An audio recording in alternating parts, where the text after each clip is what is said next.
All right, this is a fairly recent addition to my collection. It's the Lon Humphrey Tarpon, and this is in CPM 3V. Now this is a really good little EDC knife. But for me and those of you that hunt and fish, this is a fantastic little hunting knife. Just perfect for, gutting and cleaning fish and, all your everyday outdoor tasks. Like the handle's really nice. Like it's a good size handle, and it's a nice, tiny little blade. That's like you can choke up on it, and it's just perfect. Like, I mean, if you're in there cutting the diaphragm and cutting the windpipe out on a deer or something like that, you can get right in there. Use your finger. I mean, I can put my finger way over if I wanted to, but I mean, it's perfect. Like, it's just like, I mean, it's perfection. I can hear my dog's there in the kennel. She's getting a little bit antsy. She needs to get out, I guess. Yeah, this is such a nice blade. I mean, words and pictures can't do it justice. It is beautiful, and it's just so well done, and it's thin. It's super slicey. Let's see if I can get this on here. What do we got here? Like, we're 100 thou, stock thickness on it. Let's see if I can get that behind the edge thickness on here. I mean, she's, oh, look at that. Like, that's perfection, boys. Like, 28 thou. I mean, I'm probably not even measuring that quite accurately, but I'll see the belly of this knife here, if I can get it. It's hard to, yeah, you're same thing. Like, it's a scalpel. Like, it really is.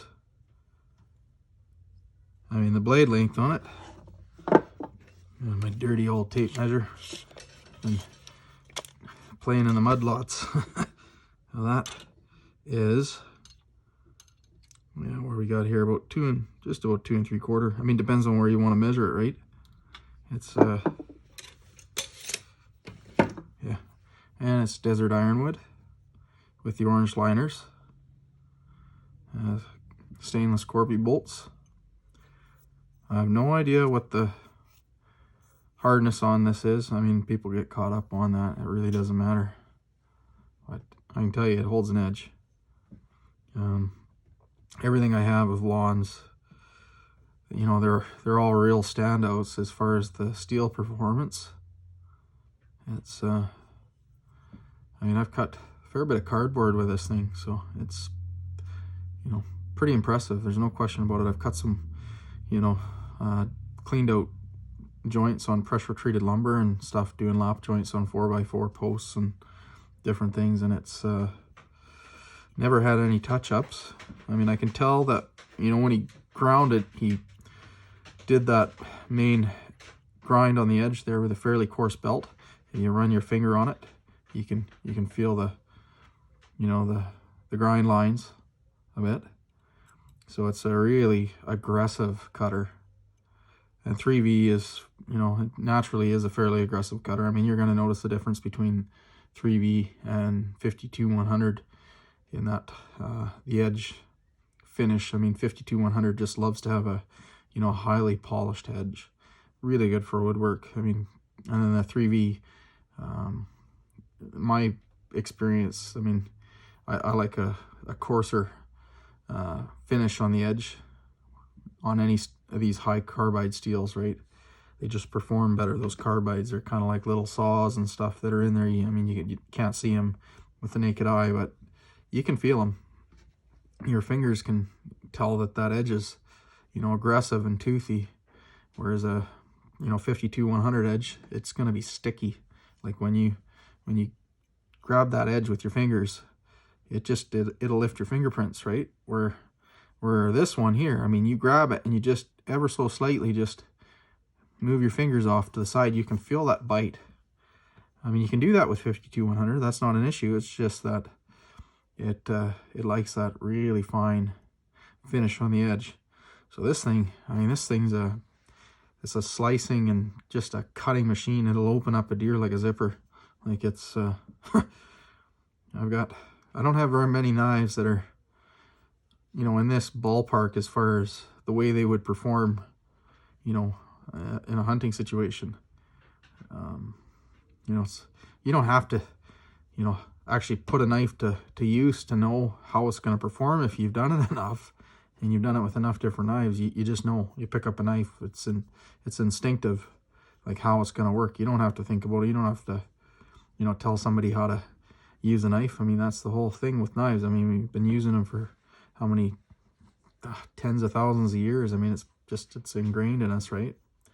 I mean, you pick up a knife, you know what it's supposed to do, and if it's well designed, you don't have to think about it. The knife just becomes part of your hand, and you know, you use it. And stupid knives, you know, that you see nowadays, I mean, they're ridiculous looking. I'm sure somebody, you know, will comment and tell me I'm an idiot, but I think a lot of the stuff that's out there now is just dumb. It really is.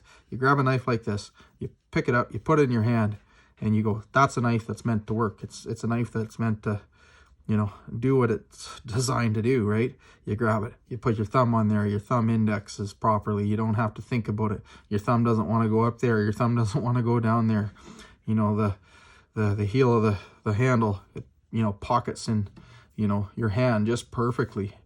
It's just those kinds of things that you just pick up in a knife, and in a fraction of a second, you know it. You know, it's translates perfectly. So it's one of those knives, you got to hold it, you know, you put it in your hand, and you just, you know it's going to work, you know it's going to perform, and there's not going to be an issue. I mean, you can choke up on it, you can pinch it. It's like, I mean, honestly, words can't do it justice. Like, just how good this knife feels when you put it in your hand. I know I'm raving about it, but it deserves it. I've got a lot of knives, and I don't honestly use all my knives that much, just because, you know, some of them are just pretty to look at. You know, I like all my knives. I'm not going to tell you that I don't, but not all of them are equal in terms of how functional they are. I can tell you, I don't have one single knife from Lon Humphrey that is not a performance monster when it comes to being put to work. I can't say that about my other knives. I really can't. So, yeah, I mean, I hope any of you that are looking at this video, watching it, I've impressed upon you just how impressive this little guy is, because it really is. And the same thing, the sheath is a good little sheath. I carry this thing all the time. Like, this great little knife, great little sheath. I did have a little mishap where I put the blade tip going into the leather there. It didn't fully cut through, but you can see it just a little bit. That's my fault, being stupid. Just putting it in the sheath and just not having it set right.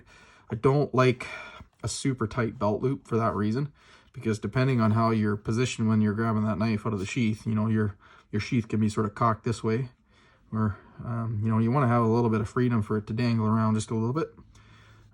You want it to be tight to your side so it's not catching on stuff when you're moving through. I mean, I'm always banging on things. I mean, if I got my Leatherman on my belt, I'm always catching that, you know, sheath, the pouch sheath for my Leatherman on things and knocking things over. I mean, I'm not a big fat bugger, but I mean, I'm not small, so I'm a better wall than a door, as they say. So I get in the way with things, and you know, if you got something that's sticking out, it does catch on things. So it's nice to have it nice and tight to your side, but you also want to have that little bit of flexibility so that you can get it in and out of that sheath a little more carefully. One thing I do notice with sheaths and carrying knives all the time, that your pants and where your belt loop is positioned can cause you issues. I end up wearing certain pairs of pants just because the belt loop is in the right position, right? I don't buy my clothes because the way they look. I buy my clothes so that I can carry a good knife. Somebody asks me if I got a knife on me, and I say, well, I do have my pants on me. I never get caught home without these, one or two, and my Leatherman on me a lot of times. So anyways, I love this little knife, and I hope that comes across in this video, because I can't say enough good things about it. It's a winner in my book. I know I got a lot of knives, but I'd love to have another one of these. Just maybe even a micarta one that I can, you know, grab with dirty hands and not worry about messing up that beautiful woodwork. That's a total winner, guys. If you look at my videos, you probably haven't seen me rave like this about too many knives. I love this guy. I'll be buried with it. Anyways, thanks for watching. If you like the video, appreciate the new subscribers, and please like the video. Thank you.